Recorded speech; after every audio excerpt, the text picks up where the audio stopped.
हाय दोस्तों, तो आज हम लोग पढ़ेंगे क्लास 10th का अध्याय 3 का 2 नंबर बनाएंगे, यानी 3.1 का दूसरा नंबर बनाएंगे। प्रश्न वाले 3.1 का क्रिकेट टीम के एक कोच ने 3900 रुपये में यानी 3900 रुपये में 3 बल्ले तथा 6 गेंद खरीदी। बाद में उसने एक और बल्ला तथा उसी प्रकार की 2 गेंदें 1300 रुपये में खरीदी। तो इसकी स्थिति और बीज गणित तथा ज्यामितीय रूपों में व्यक्त कीजिए। ठीक है, अगर इसको हम हल करते हैं तो हमारे पास कितना रुपया आता है हम ज्ञात कर सकते हैं इसको। ठीक है, तो सबसे पहले हम लोग मान लेते हैं क्रिकेट कोच ने 3900 रुपये में बल्ले, तो सबसे पहले बल्ला है, उसके बाद गेंद है। तो बल्ला बराबर हम लोग मान लेते हैं बल्ला का जो एक बल्ला का मूल्य बराबर x रुपया और एक गेंद का मूल्य बराबर y रुपया। ठीक है, इधर x रुपया होगा, इधर y रुपया होगा। ठीक है ना। अगर इसका हम टोटल देखते हैं तो 3900 रुपया होता है। तो क्या x और y रुपया, लेकिन देखो टोटल कितना, कुल मूल्य कितना है, कुल मूल्य बराबर 3900 रुपया। लेकिन एक बात यहाँ पे ये है कि 3 बल्ला है, बल्ला बराबर हम कितना माने हैं, x रुपया माने हैं। तो 3 बल्ला है तो 3 गुणा x।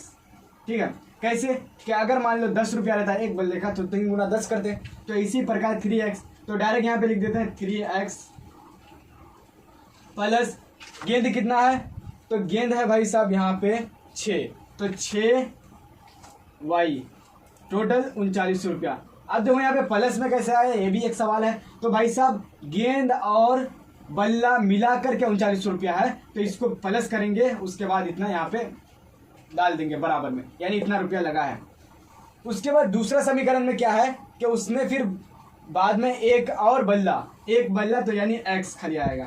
ठीक है, फिर प्लस दे देंगे और कितना गेंद है, 2 गेंद, तो 2y, गेंद बराबर हम y माने हैं तो 2y हो जाएगा।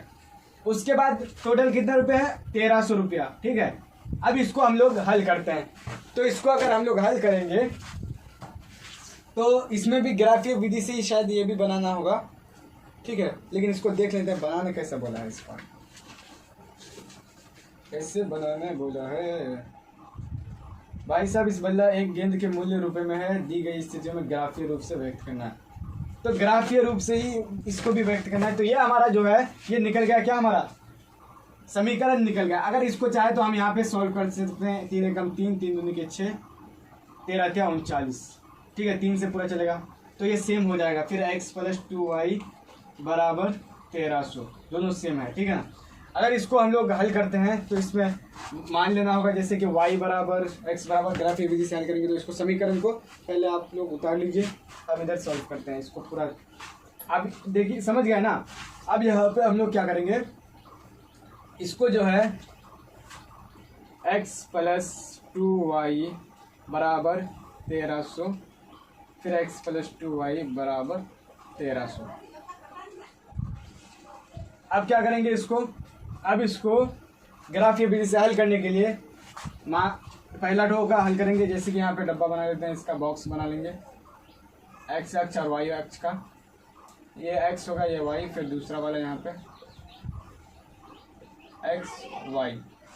तो अगर हम लोग पहला वाला लेते हैं y बराबर 100 का अंतर लेना होगा, लगभग 2 7 के 14, 700। अगर 700 लेते हैं तो x बराबर हमारा हो जाएगा 1300 माइनस 1400। ठीक है, हम डायरेक्ट कर लिए क्योंकि जगह कम है यहाँ पे। तो x बराबर हमारा हो जाएगा 100 माइनस में। ठीक है, 100 हमारा माइनस में होगा यहाँ पे, और इधर होगा हमारा 700। 100, चलो इसको यहाँ पे लिखते हैं 100 और यहाँ पे 700। अब दूसरा हमारा क्या है यहाँ पे, फिर y बराबर मानना होगा एक तो और बक्सा भरने के लिए। तो y बराबर हम लोग फिर मान लेते हैं यहाँ पे 2 7 14, 2 5 के 10, 500 मान लेते हैं। ठीक है ना, 500 मानते हैं यहाँ पे, y बराबर 500। तो हमारा x बराबर हो जाएगा 1300 माइनस 1000, तो 300 हो जाएगा हमारा x बराबर 300। ठीक है, अब उसी प्रकार इधर फिर मानना होगा दूसरा वाला। ये तो हो गया हमारा कंप्लीट समीकरण उनका। दूसरा वाला हमारा समीकरण है तो उसके लिए फिर x बराबर वही मान लेते हैं। अगर x बराबर y बराबर हम लोग यहाँ पे अगर मानते हैं 600, कितना 600, तो हमारा हो जाएगा x बराबर 1300 माइनस का 1200, x बराबर 100, ठीक है, प्लस में आएगा इस बार, ठीक है ना। फिर यहाँ पे हम लोग ले लेते हैं y बराबर 800, सॉरी बहुत बड़ा हो जाएगा 800, 400 ले लेते हैं, ठीक है ना, 400 ले लेते हैं तो x बराबर हमारा हो जाएगा 1300 माइनस का 800, तो बचेगा कितना x बराबर 500, कितना 500 और इधर 400, ठीक है, ये हमारा बन गया। अब ग्राफ खींचना है। ग्राफ खींचने के लिए हमें क्या करना होगा, इसको मिटाना होगा, ठीक है ना। इसको मिटा लेते हैं, उसके बाद बनाते हैं ग्राफ। y अक्ष को खींच लेते हैं, y को खींच लेते हैं ये, और इधर x हो गया। तो सबसे पहले देखो हमारा यहाँ पे जो है वो 100 का अंतर है, सब में किसी में 50 का अंतर नहीं, डायरेक्ट 100 का अंतर है। तो हम लोग क्या इसे 100 का अंतर ले सकते हैं, तो बिल्कुल ले सकते हैं, 100 का अंतर ले लेंगे। यहाँ पे ले लेते हैं, बड़ा करके बना देते हैं थोड़ा, यहाँ पे 100 ले लेते हैं, यहाँ पे 200, इधर 300 और यहाँ पे 400, इधर का 500 और यहाँ पे 600, ठीक है। x बराबर लगभग 500 है, टोटल 600 तक ले लेते हैं। अब इधर माइनस में 100, ठीक है, प्लस में 200, सॉरी माइनस में होगा, सॉरी, फिर यहाँ पे 300, 400 और इधर भी ले लेते हैं 100,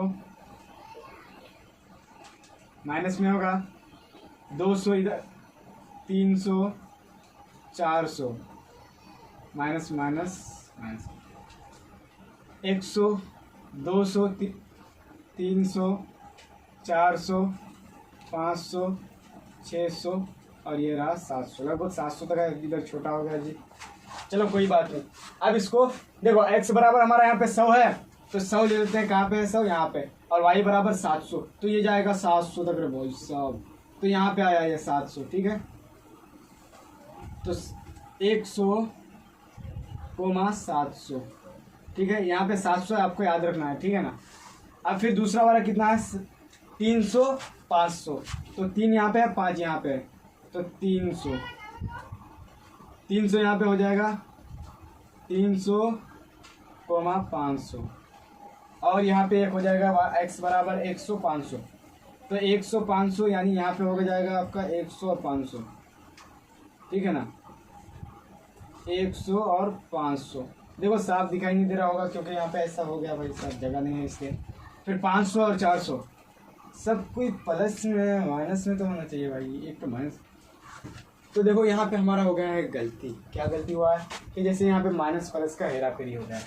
तो ग्राफ को दोबारा हम बनाएंगे, लेकिन अब वीडियो भी काफ़ी लॉन्ग हो रहा है, तो इसलिए हम वीडियो को यहीं पे स्टॉप करते हैं। अगर आपको ग्राफ विधि अगर समझ में आ गया आपको कैसे क्या करना है, तो आप बना सकते हैं, क्योंकि समीकरण हम निकाल के दे दिए, ठीक है। अगर वीडियो पसंद आए तो वीडियो को लाइक करना, लेकिन क्या बताएं भाई साहब, वीडियो लंबा होने के कारण और मैं आगे नहीं कर सकता।